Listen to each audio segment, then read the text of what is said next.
தலைவர் அவர்களே, மாண்புமிகு நிதியமைச்சர் அவர்களால் கொண்டு வரப்பட்டு இருக்கும் இந்த வரவு செலவு திட்டத்தை நான் வரவேற்கிறேன். கைத்தறித் துறையில் ஏராளமான துணிகள் உற்பத்தி செய்வதற்கு ஏற்ற முறையில் வழிவகைகள் இந்த திட்டத்தில் இடம்பெற்றுள்ளன. இந்த நாட்டில் விவசாயத்திற்கு அடுத்தபடியாக இந்த தொழில் இருக்கிறது.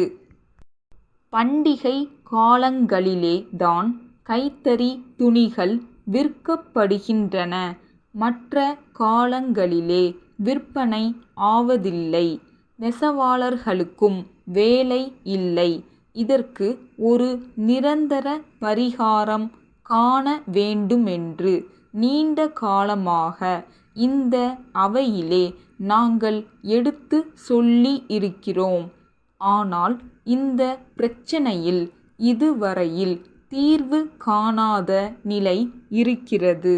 இதற்கு ஒரு நல்ல சட்ட வடிவம் அமைத்து நெசவாளர்களுடைய வாழ்க்கை தரத்தை உயர்த்தி கொடுப்பார்கள் என்ற நம்பிக்கை இந்த நிதிநிலை அறிக்கையிலே காணப்படுகிறது.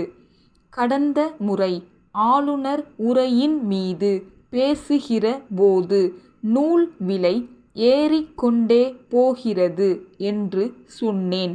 நூல் விலை ஏறிக்கொண்டே போவதால் இன்றைக்கு நெசவாளர்களின் வாழ்க்கை தரத்திலே பிரச்சினைகள் ஏற்பட்டு அவர்களுடைய கூலி குறையுமோ என்ற சந்தேகமான சூழ்நிலை ஏற்பட்டிருப்பதால் நம்முடைய மாநில அரசு மத்திய அரசிடத்திலே சில கோரிக்கைகளை வைக்க வேண்டும் என்று சொன்னேன்.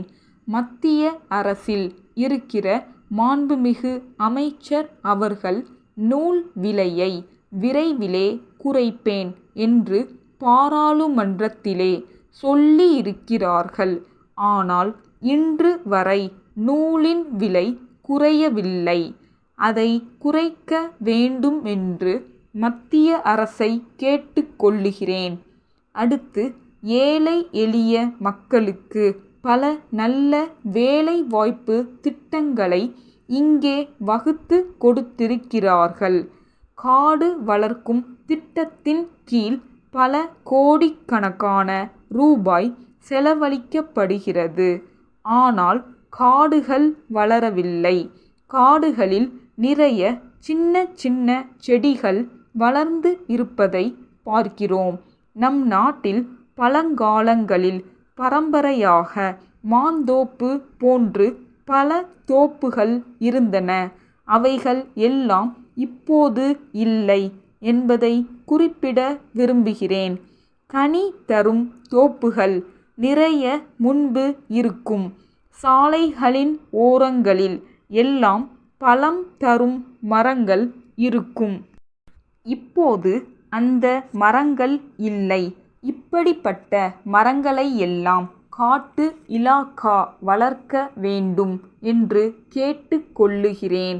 கனி தரும் மரங்கள் இருந்தால் பறவைகள் கூட பழங்களை தின்ன நிறைய வரும்.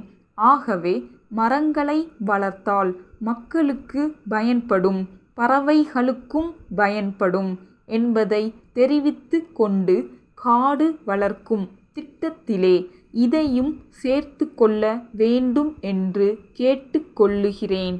கிராமங்களிலே சங்கங்களை ஆரம்பித்து வாதாட முடியாமல் குடிதண்ணீரின்றி வாடுகிற மக்கள் இருக்கிறார்கள்.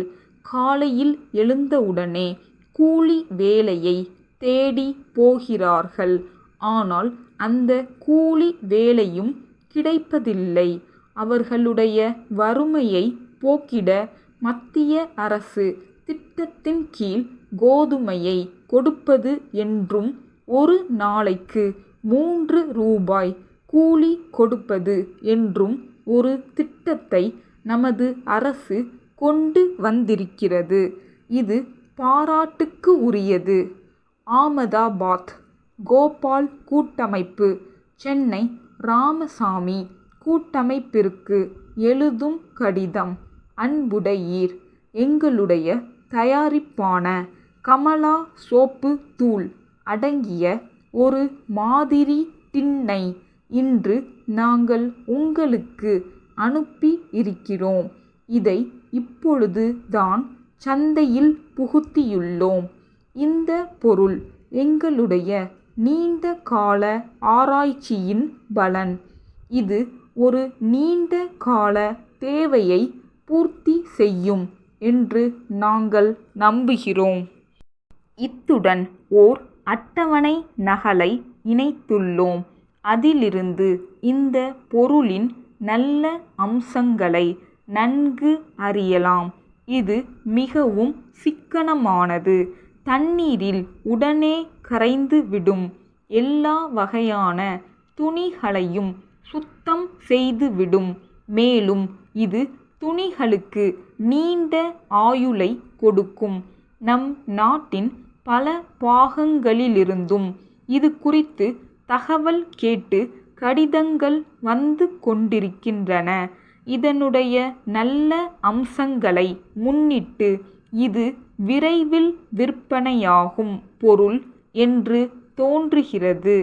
இப்பொருளை நாங்கள் உங்களுக்கு 15 விழுக்காடு தள்ளுபடியில் விற்க இசைவு தெரிவிக்கிறோம்.